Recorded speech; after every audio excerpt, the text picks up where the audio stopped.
we're going to get this party started. This young lady, who our guest speaker, as you well know, she hails from between two states. She got to go back and forth. Was a single mom for many years in the hairdressing business. Took care of the ladies' hair, and I probably cut a couple guys' hairs too. And also saw ACN at a time where it needed to work. And then met this handsome young man called Mr. Tony, and they got married. And man, what a great couple they are. And what I mean by that, he's a real man's man. And I really appreciate her for coming on here and blessing us with knowledge in a different way from a woman's standpoint. If you've been on that as a leader and also a mom and also as a mother, but also who she is in her Christian walk. Without further ado, can we give a warm welcome to the one and only Miss Jocelyn Driskill, Regional Vice President Platinum.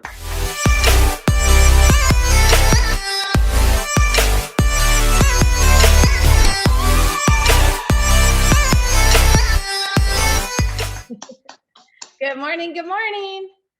So great to see these smiling faces. Mr. Thomas, you are, I don't know. I saw your messages this morning on WhatsApp and I'm like, holy cow, wait till he sees my message today. When perfect alignments happen, you just know that you know that you know, right? Right, Sam Foster? Right. But, I'm grateful to be here. I feel truly blessed to be asked to speak on Mondays every other month. So far it's been, and, just to have a mentor like Mr. Thomas is just, there's no words. I say this all the time. There's no words for the gratefulness. I thank God every day for his life. I hope all of you do, because he is truly one special human being here walking on this earth. And we need to make sure that we always say how grateful that we are for him. So thank you so much, Mr. Thomas, for all that you do and allowing me to be me and my authentic self. And Mr. Jabri Clemens, thank you for all you do. I don't always say that every single week, but you know how I feel. Jabri, you do amazing work, and you always make sure that we're prepared and everything is going smoothly. And, we couldn't do this without you. So thank you so much. But anyway, how many of you are ready for today? Are you ready? You ready? Okay. I see some faces on here because that I actually got to see this weekend, because I'm telling you, for really the first time going to a live event in Los Angeles, California. We left Friday night, so you can only imagine how long it probably took us. We left in the afternoon. And not only that, I had to drive to San Jose first in the morning to even hope it would be possible for me to get to LA. This is how determined I am. I got summoned for a jury duty, which I thought was in Monterey County. But when I really realized it, I have no idea. I read everything. I'm a detailed girl when it comes to stuff like that. And I never read that it was going to be in San Jose, California at the U.S. District Court. I had no idea. And I was called on, had to start calling on Wednesday night to see if they were calling me on.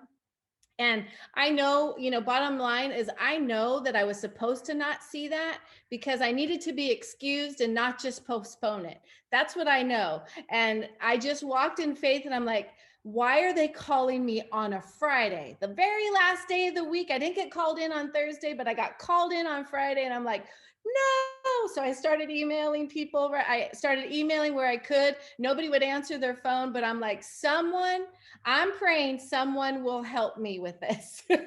And I'm telling you, I sent that email off. I sent 2 emails and 1 voicemail, and I never heard anything. I never saw anything. I never heard anything. For some reason, I was supposed to get in my car first thing in the morning and get to San Jose. So I drove to San Jose. That's about an hour and a half, but in traffic, maybe 2 to get to that district court. And so I arrived there and there's not a lot of people there. I parked in a parking garage that they had put on my map. And so I'm parked and I'm like, I don't know where the federal building is from here. And so I'm like, I can't just skip out on this. This is the federal court system. So I need to show up. I can't say I forgot, right? And so I asked someone, they say, oh, it's just right, see through that little peak there, it's that building right there. So I walked over there. I had to go through security. That's like going through airplane security. And I go upstairs and there's maybe 3 people in the room. I thought I'll arrive a little bit early. And my goal was to leave my house at noon. I wasn't even going to share this story, but I guess I needed to. At noon Friday to go to LA. And so I'm like, am I even going to make it? I canceled my Friday night in LA just in case. So I didn't have $250 out of my pocket that I, didn't need to have. So I canceled Friday night. I still kept Saturday because I knew no matter what, I was going. Obstacles never stop this girl. Never. Okay. I just pray and I just hope and pray that someone had listened, or that when they see my face, they'll like, okay, we'll let you go. Right. So I walk in and there's a happy face behind that glass. And that's always nice to know. Right. And a few people in the room. I was there at 10 o'clock. I got there at 10 o'clock. I got there pretty smoothly there was traffic, but I didn't get stopped. And so I get there and I walk up to the window and I say hello. And I just said, she goes, what time are you here for? I said, I'm supposed to be at 11 o'clock. I said, I'm a little early. I said, but I actually sent a couple emails in yesterday early when I realized, I'm supposed to be in San Jose, not Monterey. Okay.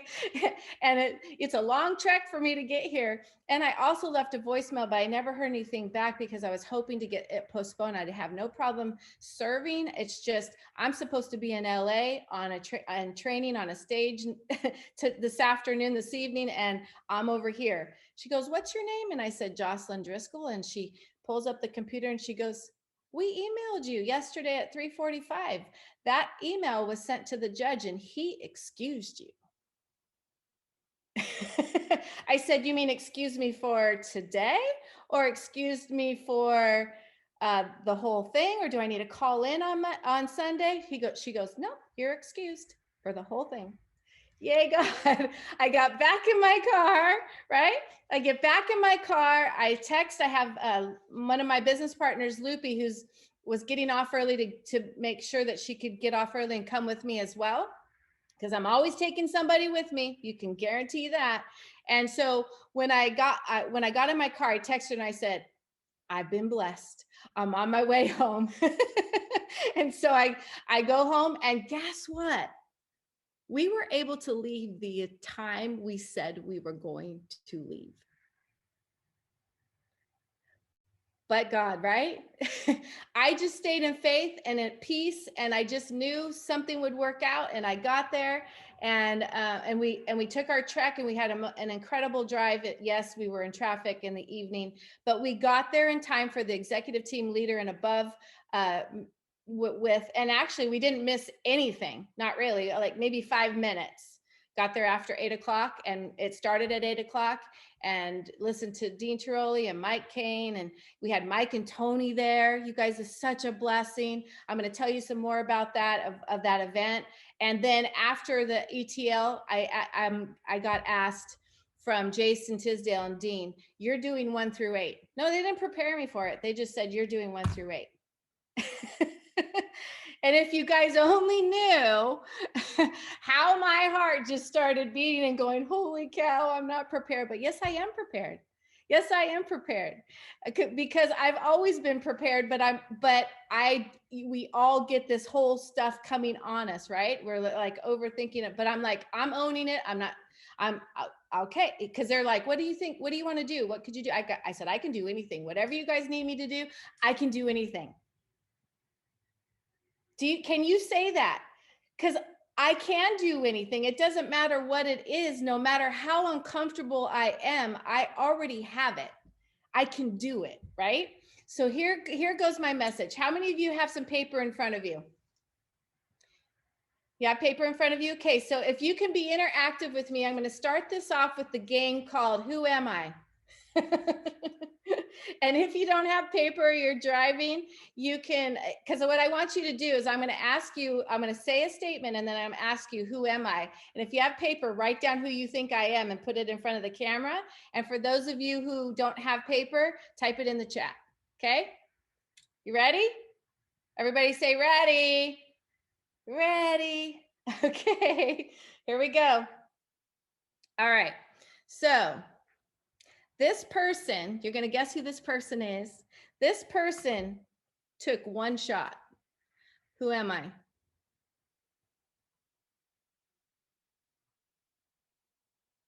One shot. Nobody knows yet?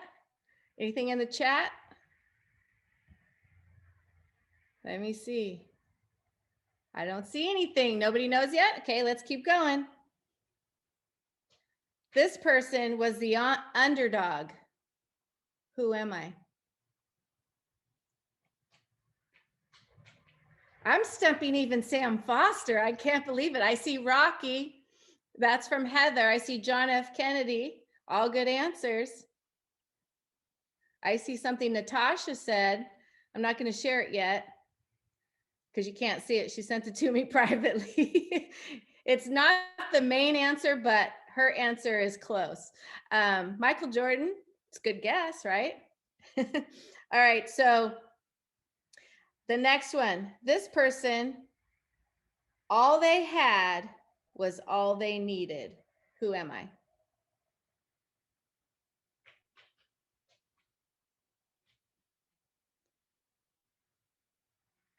Thanks, Heather. She said me. Sylvester Stallone. I agree, but I'll agree, right? Jesus Christ, a go-getter, okay? This person was a musician prior to becoming a champion. Who am I?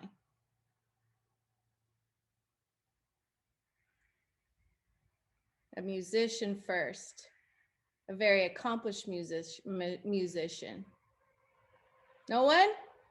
No one? Okay. This person went up against the champion. Who am I? Duke Ellington. Here's an answer. Anybody? David? Anybody? This person wasn't equipped with what anyone would think they needed to win. Who am I?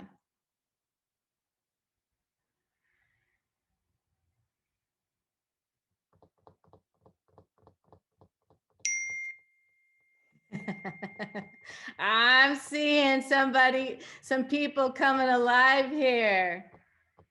This person had a heart like God. Who am I? This person had a royalty anointing. You guys know, don't you? Who am I? Some of you do. So I'm going to dive in to my message, and then I'm going to tell you guys, the ones that said David, you're right. But Natasha said me. Besides being a musician, everything else should point to you. So let me dive in. Let me show you the title of my message today is One Shot, Underdog to Champion. All you have is all you need. And my messages tend to align almost week to week. And maybe I say the same kind of things in a different way, but I want you to take this message in that's about to happen here. And I want you to have a piece of paper, or if you're driving, you obviously can't do that, but I want you to take a mental note of some things that actually come alive for you in this video. So let's dive in. In this life, there will always be obstacles. There will always be challenges. There will always be giants. What has defeated you? What is your giant? Name it. Is it fear? Is it anxiety? Is it insecurity? Is it doubt? Perhaps your giant or your improbable feat is a better relationship, weight loss. What has been your obstacle, your challenge, your task? What is your giant? This is the last day you are going to allow this giant to defy you. I know it hasn't been easy. It's time to win.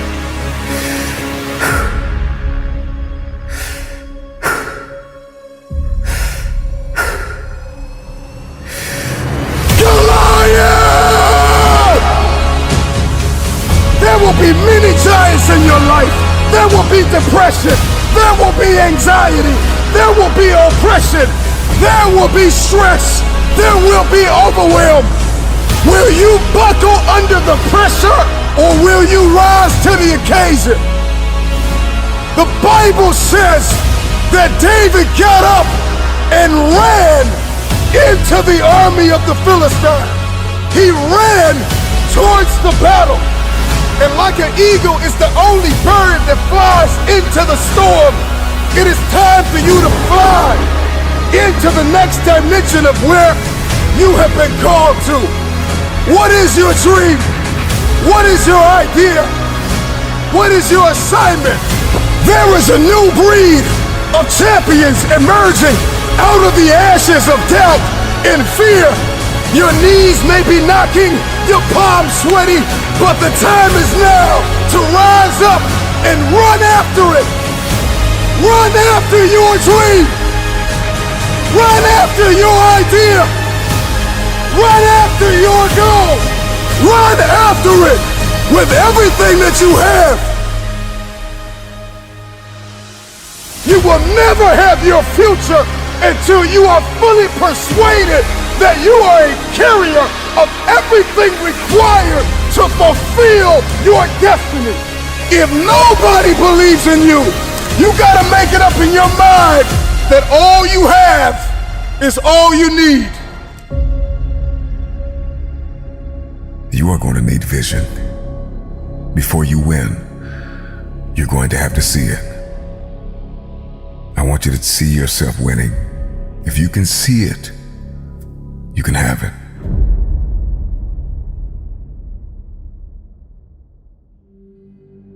In this life, there will always be a man, a woman, a boy, a girl, or a team who will face impossible odds. And somehow, through some combination of courage, will, grit, and a mustard seed of faith, they'll manage to overcome.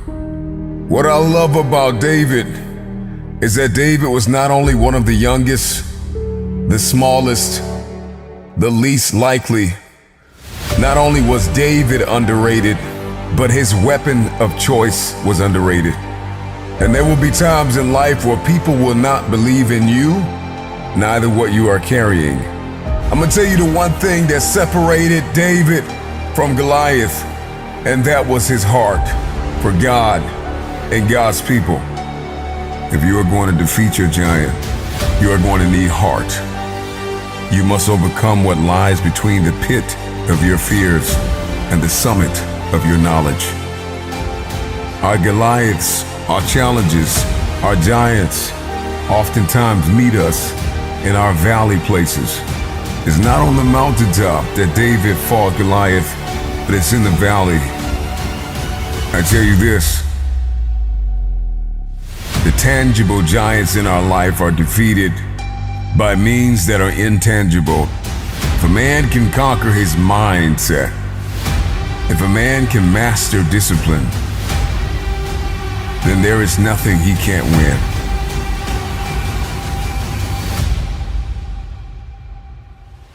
They will tell you that your dream is too big. They will tell you that your destiny cannot be fulfilled. They would tell you it is impossible to accomplish what you have set out to accomplish. But it's not about what they say, it's about what you say. I believe that you were born to triumph over every demon, over every devil, over every addiction. You are fighting for your family. You are fighting for your legacy. What you are fighting for is bigger than you. Do not forget this. David ran toward the Philistine. David ran towards the army. Your dream, your idea, whatever goal you have, get up and run after it. You can defeat this enemy, and you can have your future.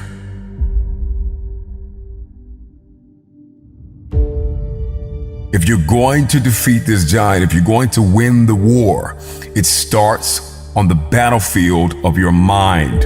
This is where the war is won. Over the course of your life, you will discover that the obstacle is the way, that there is great counsel in conflict. We will discover that we are most creative in the midst of adversity. So do not run from your battle, for the battle is a learning experience. You got to overcome fear. The moment that you overcome fear, then your opponent is bankrupt. There's nothing they can do. You're going to have to dispense with fear and with negative self-talk. Remember your why. It is the why that gets us to win. And it is the why that gives us the power to persevere through the how. Stop looking for the addition. Stop looking for the validation. Stop looking for everybody to agree with what you're about to do. Stop looking for everybody to understand. And know this, all you have is all you need. I can see your giant of addiction running towards you with words of darkness, death, attempting to strike fear in your heart. Will you cower? Will you back down? Or will you run into battle? But I see a generation rising up against the one who called you powerless, rising up against the fiery darts of the enemy, rising up against the lie that have held us down far too long, rising up against the despair and the heaviness and the chronic anxiety. I have waited my whole life for this moment. Thank you to everybody that doubted me. Knees buckling, palms sweaty, heart heavy, but I'm ready. I'm afraid, but I'm running. You will hear my feet walking the pavement. I'm no more complacent. Here's to everybody that doubted me. Here's to everybody that stopped believing in me. Here's to everybody that counted me out. What has been tested, what has been proven. Do something with what's in your hand. Do what you can with what you have. All you have is all you need. Bam. Bam. All you have is all you need. So when I look back, and you guys all said David, so you were right. But realistically, it's you. It's you. You must believe that's you. Maybe not the musician. Maybe some of you are musicians, but you're all gifted with something, right? That you're great at. But your greatest weakness, right? In your weakness, God is made perfect. So when I talk about what, Dean and Jason said, you're doing 1 through 8, and I'm not saying that's my weakness, but it was my weakness. My weakness was fear of being on a stage. Anybody else? Just standing in front of a room of, I failed. Guess what? I quit speech class in college. That is how fearful I was of talking in front of people. Why? I knew I had something to say, but I was pretty shy in my younger years, but I knew there was something in me. But I'm just telling you, to get in front of people was like throwing up. I'm serious. Yes, but that's a lie, right?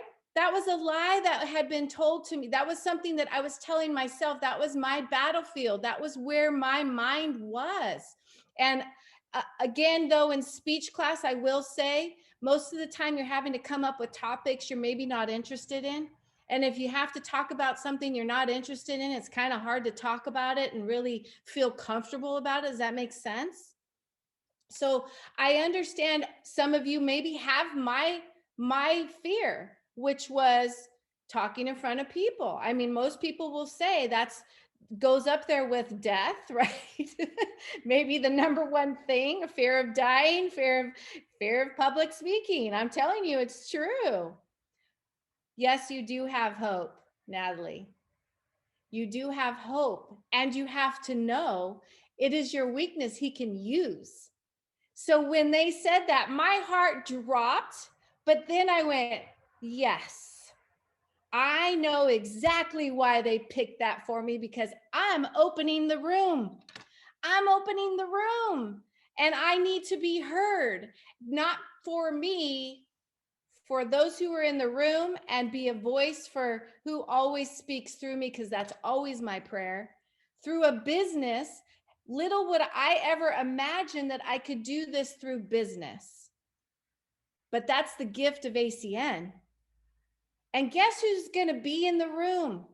Holy cow, our co-founder. And it never fails, even in Tahoe when we do leadership. He's not always in the whole leadership event, but the moment I go on in front of, and he has no idea, he walks in that room and I'm like, why am I having, and I have to really focus myself to not pay attention to who's in the room, because it's who I am. It's who I am that I just need to be and do what I know, because I've been practicing my skills. Like David, how many times did he use that slingshot?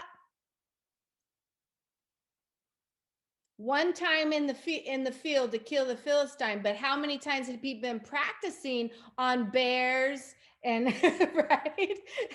And he knew his accuracy. Correct? He knew. Nobody else believed in him. That army standing behind him did not believe he could do what and he went into battle with no armor, because Saul's armor was too big, or it was too big, right? And he rejected it.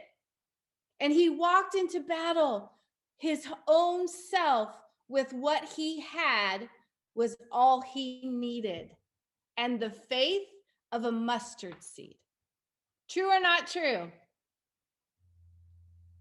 We got to knock this demon out of our lives and out of our way, so we can have our greatest moments, not for ourselves, but yes, you do need to have those wins. You need to hear people acknowledge how it was. And I can tell you, I walked on that stage and I had my friend, who's an incredible prayer warrior, pray over me before. I'm like, you need to pray over me every time. So I pray myself, but she prayed over me. And I walked on that stage and I felt so confident with that Godfidence. There was nothing overwhelming me of fear, but just to know that I had a message that every guest in that room needed to hear. Because ACN changed my life. And like I said to them, I told them on stage, I spoke my weakness and my fear on stage. I said, I don't know how many of you feel like you couldn't do what I'm doing. I sat in that seat and I said the exact same thing. I wanted to throw up with even thinking of grabbing that stage and owning it in any capacity. But I love sitting, because my first thing when Jason and Dean said, you're going to do 1 through 8 was, opening, how about something else? Right? But I didn't. I owned it, because all I have is all I needed. I have a heart like God. Do you? Yes. You were created in his image. If you look at King David, right? He was anointed for royalty. So are you. So King David, Shepherd David, musician David, slingshot David, all he had was all he needed. No armor David, right? And how is that possible? How is it possible that David killed him in one shot? So Mr. Thomas sent his message today. And what was this message that Mr. Thomas sent? It said, life is a camera. Some of you got this, right? Life is a camera. Focus on what is important, capture the good times, develop from the negatives, and if things don't work out, take another shot. And I'm like, holy crap, my message is one shot. You can take another shot every time in this world. It can always be your one shot when you decide that you are that David, that it is you. Everything that I said, right? I'm going to go back. Took the one shot. You have your one shot right here. Right here in ACN, you have your one shot to have time and money and a lifestyle that you couldn't even dream of, all that's available here. And there probably will never be another shot like ACN. I don't think there is one, but you have that shot to decide today, even though you saw ACN years ago, or you're new here on this is your shot. You might be the underdog. I would say most of us think we're the underdog. How could we be an Aaron Burt or Chanel Burt? Or how could we be a Mr. Thomas or a Mr. Nelson? Some phenomenal mentors of ours. I'm here today because of the life a lot of them brought into me, like Mr. Nelson and Mr. Thomas, especially believing in me before I believed in myself, being open to being coached, right? God can coach you, but you got to also have being open to having people coach you, right? Went up against the champion before he was, right? He was the underdog. He went up against the champion. Nobody could beat him. You could be SVP and be more successful than Mr. Al Thomas. And he said, go for it, do it. He wants you to do it. You got that shot. It's right here. And you have that anointing, and you were born with a heart like God. So this is you. So Natasha, your first answer was right. Me. She said me to me personally. So I love that she said that, but I want to go in further, and I want to dive into a few notes and see if any of you wrote some of these same notes that I did, some of the things that I took away. So what is your giant? What is your giant? What is your fear? What is it that you think you cannot conquer here in ACN, in your life? What is holding you back? What is that giant that just takes what you have is all you need when you believe that? So I wrote down defeating your giant. It starts on the battlefield of your mind. It also begins in your heart as well, because some of you have hardened hearts from years of discouragement and fear. And we got to break that down. We got to break all of that callous and crust off of your heart, because you were born with a heart like God. So I talked about my stage fright. You need a heart like Dave. The obstacle is the way. Your obstacle is the way. And most people stop at their obstacle. See, I didn't know that how my way was going to be to get to LA, because I had to go to San Jose first. You know, that's north, and I was needing to go south. I didn't know if I was going to have to serve on that jury or go through at least getting asked questions and all of those things. So I didn't know the way. That there was an obstacle right in front of me, but I was determined to get to LA no matter what it was going to take, because I needed to be there. No matter the challenge, I needed to be there. That obstacle remember I talk about being fluid? You got to figure out how to flow and over through these obstacles and stop letting it stop you in your shoes. Because I could have easily had that stop me in my shoes and go, oh, well, I guess I'm just not going to be able to make it this time. No, my end game was I would be in LA. That was my end game. And I didn't know I was doing 1 through 8. I didn't know I thought I actually went there, even though I said I was going to be on, I was going to be training on stage to that gal behind the thing. I did not know I just spoke it to life. Right? And so that obstacle is the way. There is great counsel in conflict. You guys understand that? There is great counsel in conflict, yet we run away every time from conflict. Do you not think that Goliath was a huge conflict for David, right? A huge one, but he knew the end game because his one shot, God had already prepared him. The way had already been prepared. The obstacle was in front of him, and he said, I know the end game. Most creative in the midst of adversity. You become most creative in the midst of adversity. It's true. I can tell you that when things are, because things go sideways for everybody. There is no grace. I mean, there is grace, but there is nobody free of adversity. I'm telling you, this world brings more adversity than you can possibly imagine. And many of you know this. All of you should know. You all know this, right? Doesn't matter what it is, but in the midst of adversity, creativity is truly ignited if you really, really are ready for something different and you want your ideas and your dreams to come alive. Because all of that will come alive here in ACN. I can 100% guarantee you that. Do not run from the battle. It's a learning experience. Even if you got knocked down, get back up. Get back up. Even if Goliath, used his finger and hit David and knocked him over, because that's about all he needed to do, right? He was that big. Even if that happened, I'll tell you what, David would have got back up and he would have still took his shot.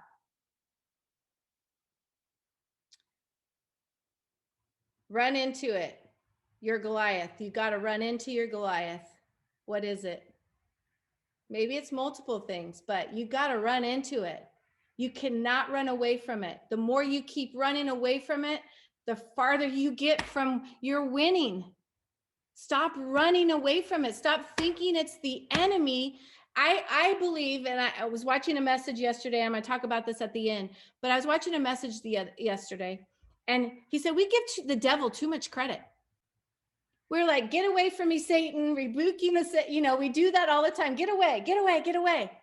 Have you ever thought that God actually put you in those battles to grow you? Like those obstacles, those challenges, those things that you think aren't for you and you shouldn't, why are you here? Maybe you made a bad decision. No, he puts them there because he needs to know he could trust you in the midst of a battle. If you're leading the team in ACN, am I going to give up on my team and walk away when the moment I hit a wall of my own obstacle? That's selfish. I'll tell you, there's people that leave and give up and they walk away from their team when the purpose here is to be an example. Be an example of getting up. Some of you have no idea the obstacles I've been through in ACN. And I'm going to tell you, I needed to be here I got to say it to you. I got to tell you this. I needed to be there for this one message I got. And the whole event was phenomenal. Live events are our lifeline. They are our blood running through our veins. So any of you who I got there in 8.5 hours. Normally it takes me 6. And then I drove back yesterday to be on this and be prepared for this. And I will tell you, it's not easy to get in a car, but I make I love being in the car, especially when I'm bringing people with me and I have people coming. Heather Peary was there and Jenny Aguirre was there and they had guests, and Diana and Dave, and they had guests, and my team was there, and we haven't hugged each other in so long, so many of us. Just getting those hugs is everything, right? And then listening to Mike Kane, oh my God, I told Mike Kane, I said, I've never knew you were a comedian. Holy crap. I haven't heard some of his stories in forever, but then there's some I never heard. And his elevation of who he is on stage today, and he was not that before, was phenomenal. He brought down the house, as well as Tony Kupas and every single trainer. But at the end of that training, in the back of the room, you know, there's always the meeting after the meeting, and you always want to hang out and be the last to leave. That's what leaders do. We're taking pictures. Mike Kane wanted me to, we were taking pictures so I could send pictures to him so he could share and post and all of that stuff. And, you know, getting edification from Mike Kane and Tony Kupas, that's amazing, right? For them to see and hear and compliment and, you know, they're just so humble. But anyway, in the back of the room, Tony comes over and we're going to take pictures together, some more pictures together. He's like, we got to get another picture. Got to get another picture, right? So I'm there. And if you only saw the suit I was wearing, I don't know, maybe I could pull up a picture, but the suit I was wearing before I went on stage, I'm like, this suit, when I saw it, I'm like, oh, that's me. Most people would never wear it, but I wore it. It looks like Dr. Seuss, my favorite book called, Oh, the Places You Will Go. And I spoke that to life on stage too. When I'll show you a picture, but some of the people that were there are laughing about it. But hey, I said, do I have your attention? I had their attention, right? And so anyway, when I got done and at the end, I was saying, Tony comes over to me and he goes, where do you live again? I said, I live in the Monterey area of California, which is right on the ocean in the Central Coast. He goes, I have never been there. I've always wanted to be there. And I want to be where you are.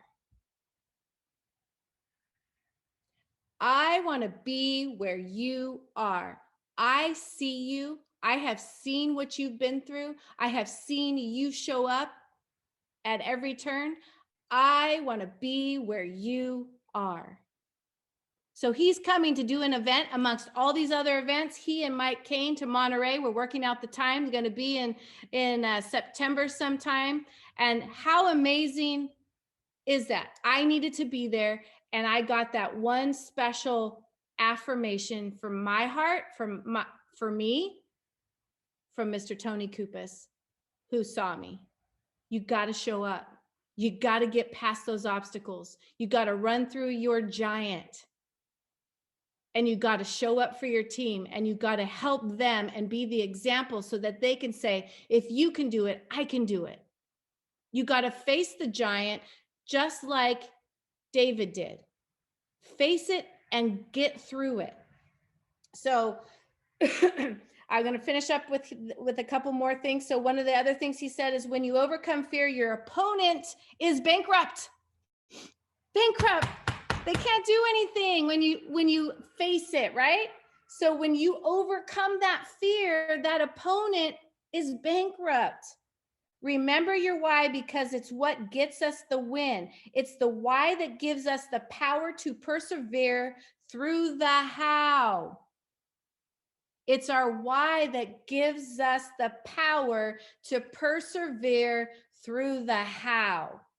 Stop looking for validation. I'm never looking for validation because I don't even want to be on stage, but the validation is nice. It's affirmation to me that I just did what I needed to do. And I knew that I would get there. The way is always made when the will is big. When the will is there, the way will always be made. And remember, all you have is all you need. And say thank you to everyone who doubted you. Say thank you to everyone who doubted you and counted you out, because that is your perseverance through those doubts and people who doubted you and counted you out. This is the last time your giant will defeat you. You need to decide today that that giant will no longer defeat you, because all you have is all you need. You need vision. If you can see it, you will have it. And remember, all it takes is the faith of a mustard seed, like David. So as I finish up here, I want to share a story with you that was actually shared yesterday on the message, but you wouldn't see it if you go to YouTube. And it got me. It got me because there's something in this message. So Pastor Furtick was sharing a story of they do a thing called God Did It, right? So I love, God does a lot of things, but do we recognize that God did it, right? So he's talking about how people will come up and say a story about how God did it.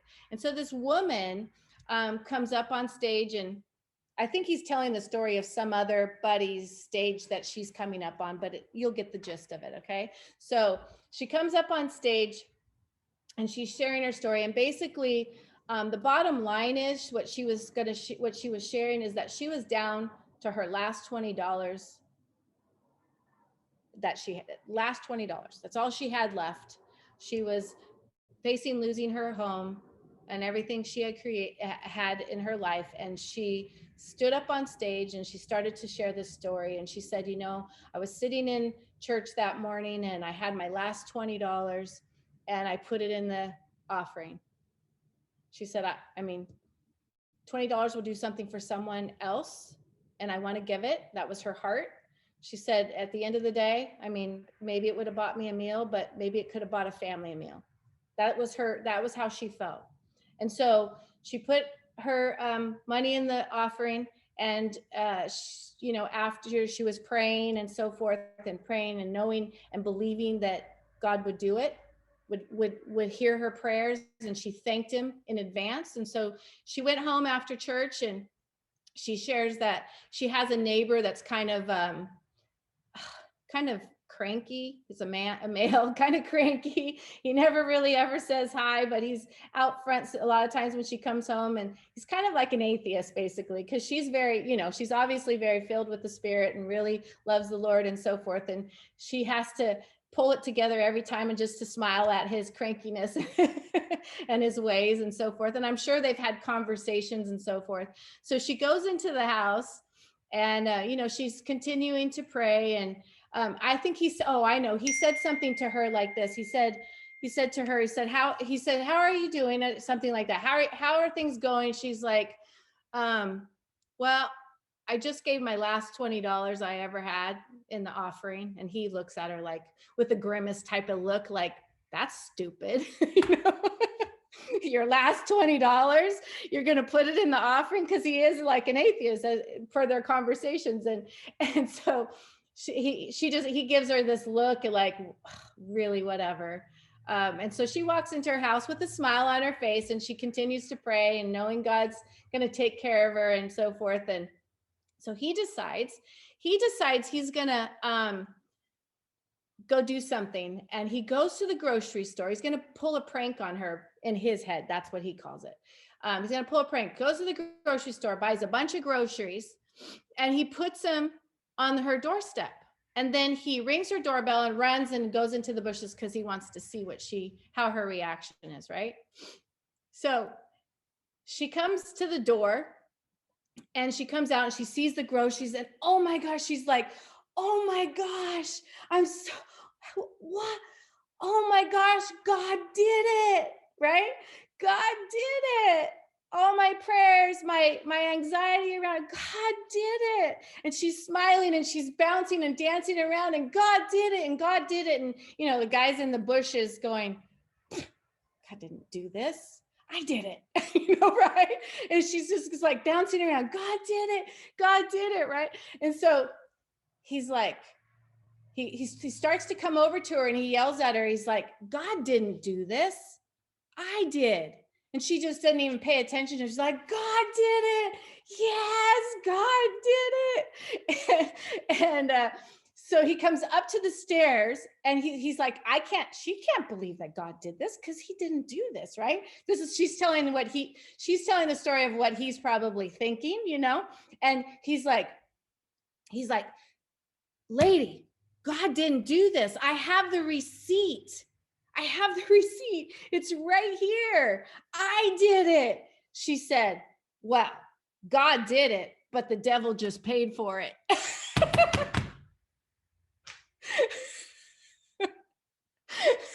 And I was cracking up. I'm like, oh my gosh, is that not true or what? There are just going to be people that have to own everything that God does. So just remember that message and know that God did it. The devil's just paying for it. Okay. So with that, I just want to tell you guys, there is an incredible message. If you feel so inclined to go see it, it really, after watching it yesterday morning, I had already created my message for today, and it has David in it, of course, right? Of course it does. But Pastor Furtick's message yesterday is up on YouTube, and it's called "The Gift Becomes Your Prison." So it's a very good message. And all I want to say is, make America kind again, but because of you. Make America kind again because of you. Be humble and kind.